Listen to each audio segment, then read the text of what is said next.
journey through the coaching carousel season, probably worth remembering that I feel like to some degree we all have, and we have taught that we're dealing with monopoly money this time of year. Like, it's somebody else's money, they'll figure it out. Rich boosters, the school's got it, whatever. And here's my latest illustration. I picked up Obi from school today and was dropping him off at the house before I came to the station. And we were just chit-chatting. And I was like, hey, did you hear Mississippi State fired their coach yesterday? He goes, really?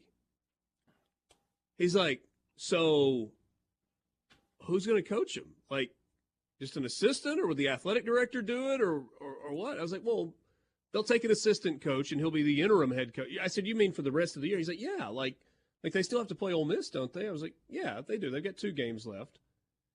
He's like, oh, okay, that makes sense, an assistant coach. And he goes, well, how much do they have to pay him? Not talking about the coach that they fired. I was like, his buyout was like $4 million. He goes, that's nothing. I was like, yeah. I looked at him and I said, do you know how much $4 million is? He's like, not compared to what others are making. I mean, Auburn was going to pay Lane Kiffin $10 million last year. I was like, oh, really? He's like, and didn't that guy at Texas get like $76 million? I was like, Texas A&M, from the mouth of babes, they listen, and then it's like we just throw these numbers around like they're nothing. Oh, wow. And to that end, Brian HADAD has put together the Sports Talk Mississippi HADAD HotBoard. The HADAD HotBoard. Needs music. Needs something peppy. Yeah. If you want to see it, you can go to Sports Talk MISS on Twitter. It is right there for you. Hey, Dad, walk us through your HotBoard. Yeah. So I tried to stick with what I said yesterday. A young, offensive-minded head coach, with one exception. And we'll start with him. We'll start with Willie Fritz, because I've come around on Willie Fritz. Okay. And that's because of this. I thought about it like this. If tomorrow Zach Selman said, hey, we're hiring Nick Saban, everybody would go crazy, right? Mm-hmm. Oh, my God, Nick Saban. Nick Saban is 74. Yes. Let's make it a little bit more realistic, right? Because that's not happening. But let's just say that he pulled off a huge Hail Mary and got Kyle Whittingham to come from Utah. Everybody would go crazy, right? That's a great hire. He's 64. You wanted music.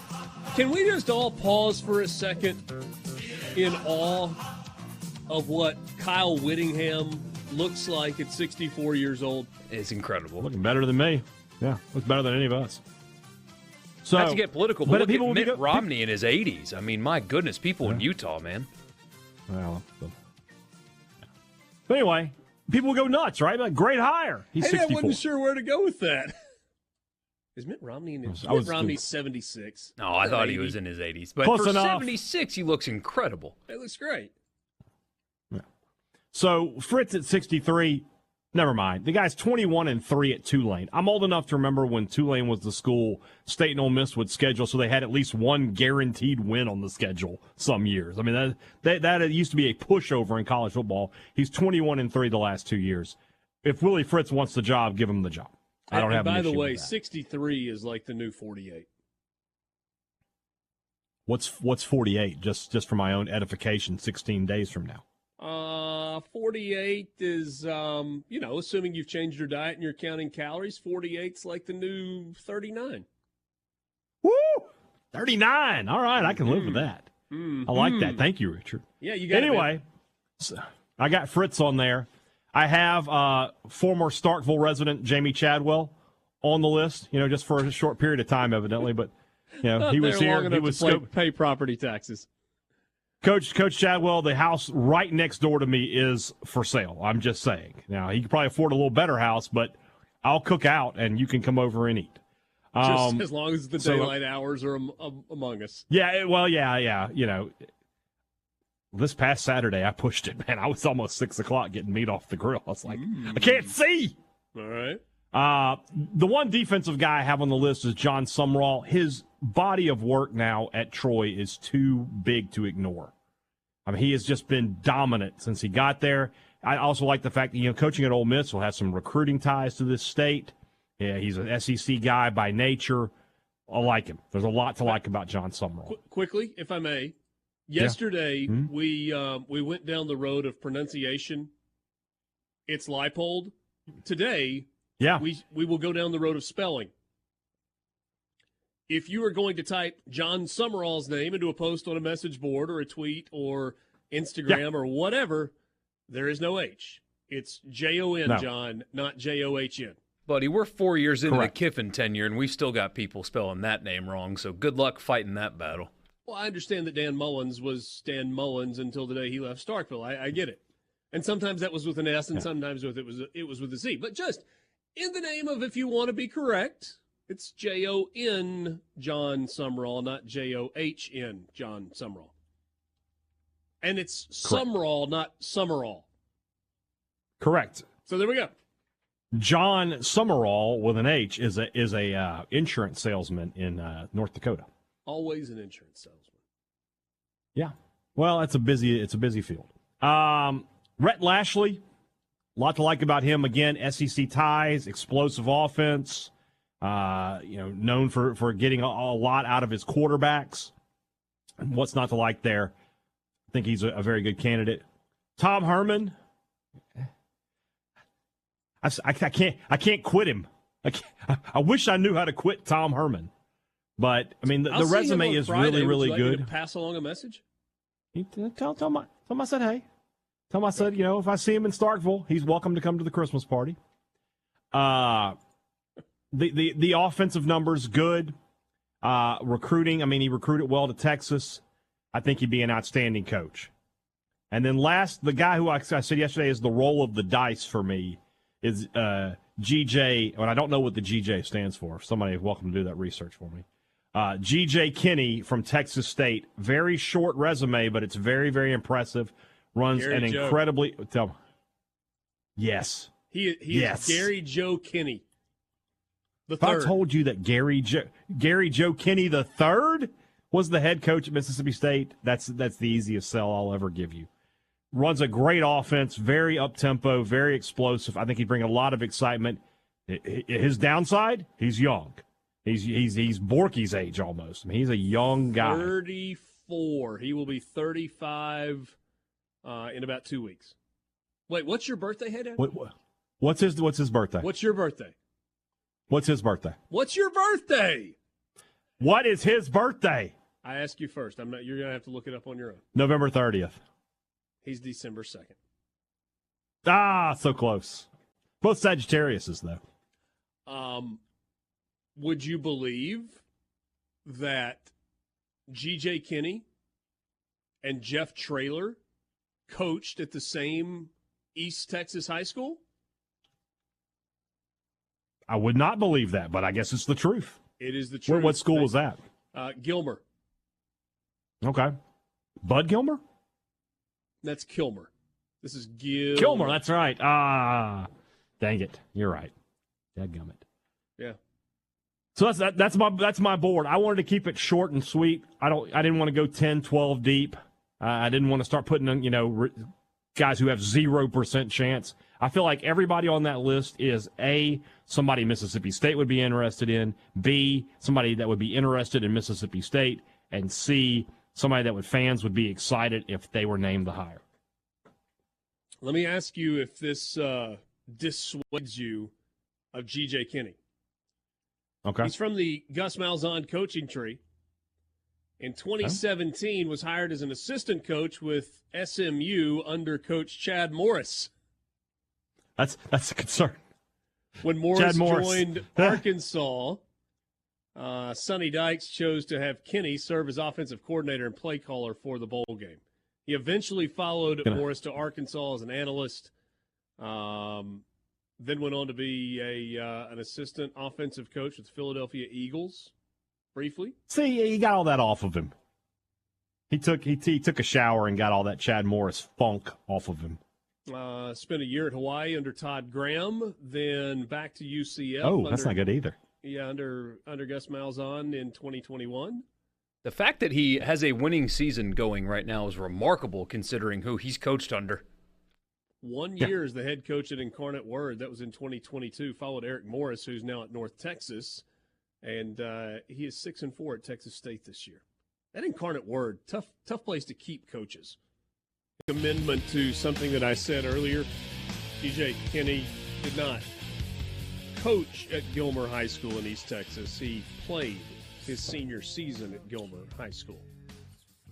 He was a very, very decorated high school quarterback in the state of Texas. Finished his high school career across a couple of schools with over 11,500 yards and 130 touchdowns through the air, while also rushing for over 3,000 yards with 48 touchdowns. So, pretty good player. Went to Texas, then transferred to Tulsa and played the rest of his college career at Tulsa. So, C-Spire text line, 601-879-4395. Hey, Dad, a hypothetical bet for you. You get $100 to bet on up to 3 guys on your coaching hot board becoming the next head coach. Who are you putting it on? Again, Hey Dad's hot board has John Summerall, Jamie Chadwell, Willie Fritz, Rhett Lashley, Tom Herman, and G.J. Kinney. I would probably put half of it on Chadwell and then 25 each on Herman and Fritz. Okay.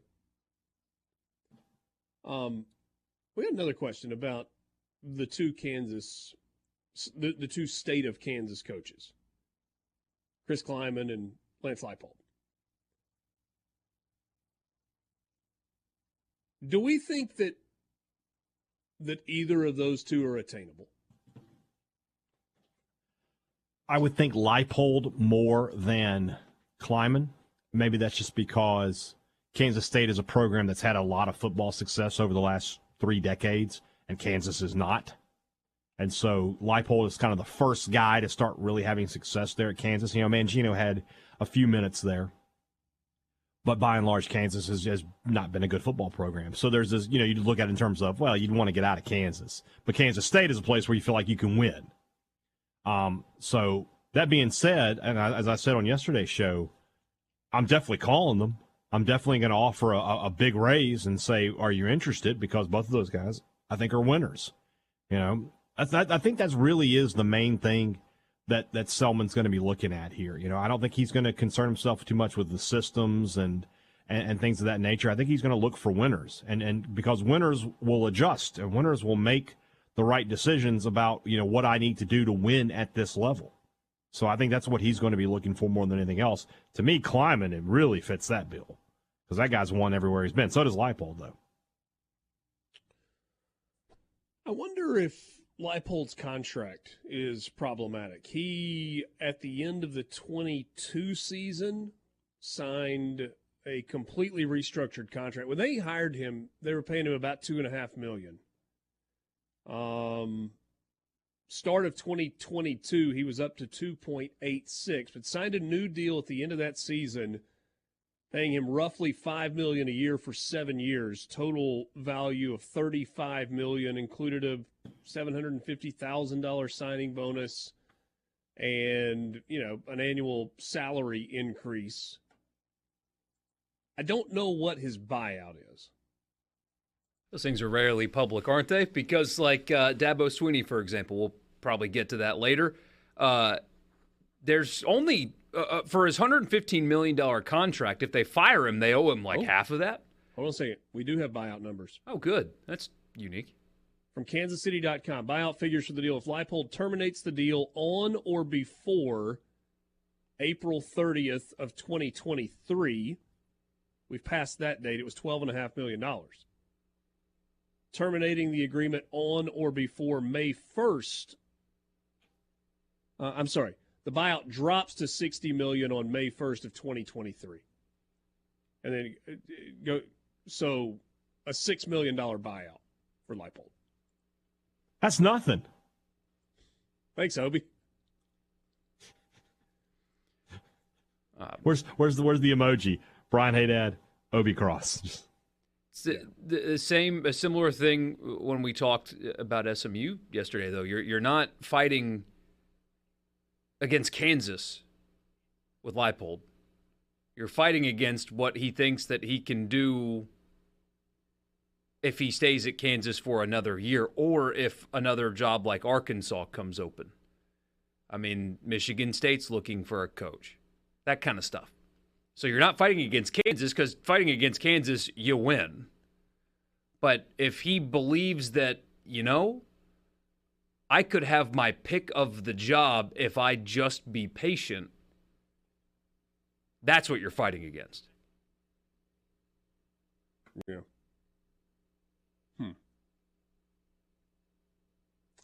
Kansas has made a massive commitment to Bill Self.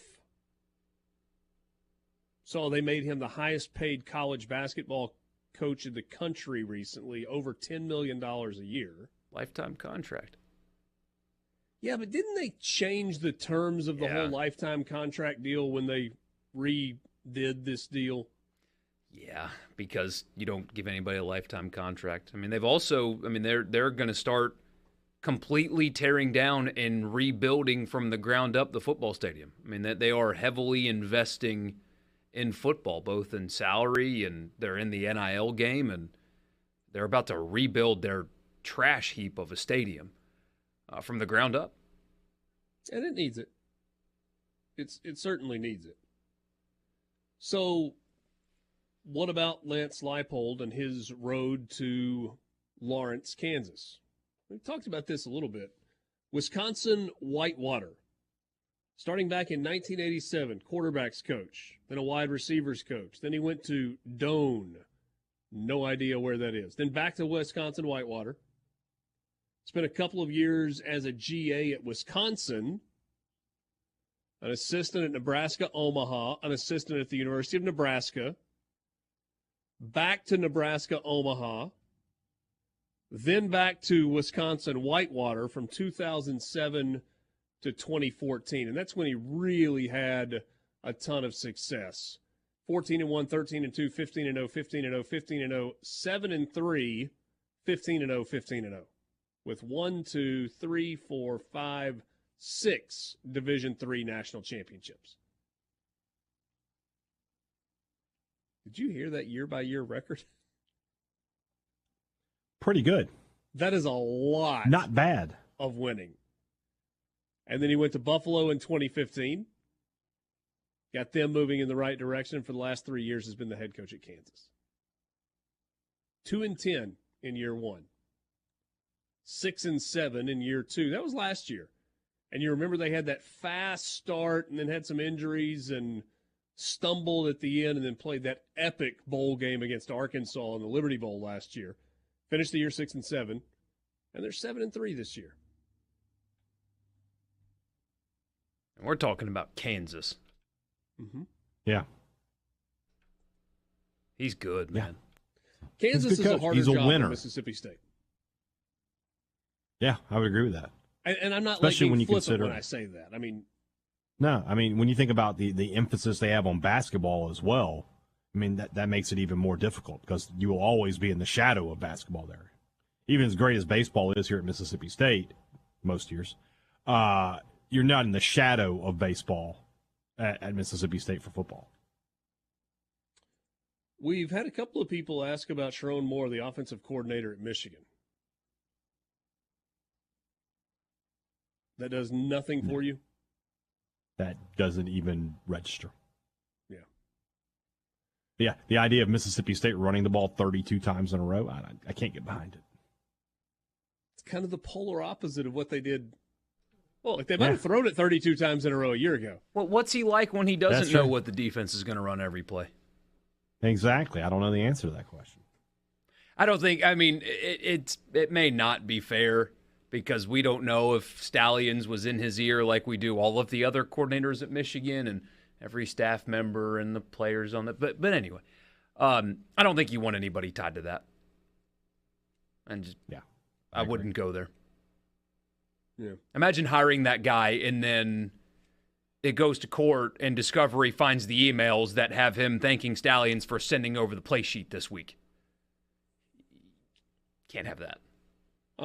Charlie B with a text on the C Spire text line. Currently, I would like G.J. Kinney as the new state head coach. He doesn't have a long-term head coaching resume. His coaching record on offensive stats are impressive. Quarterback experience in college, NFL, and CFL, plus coaching quarterback. State doesn't have any SEC-type quarterbacks on their roster. State needs a head coach that is also a quarterback coach, especially to recruit with State's current situation. I think that's a reasonable message from Charlie B. Mm-hmm. And look, when you're going through this process, there are a lot of people that like to kind of pick their horse, right? I mean, you start throwing out names that are possibilities, and everybody is kind of deciding who the horse is that they want to ride with, that they want to throw their money behind.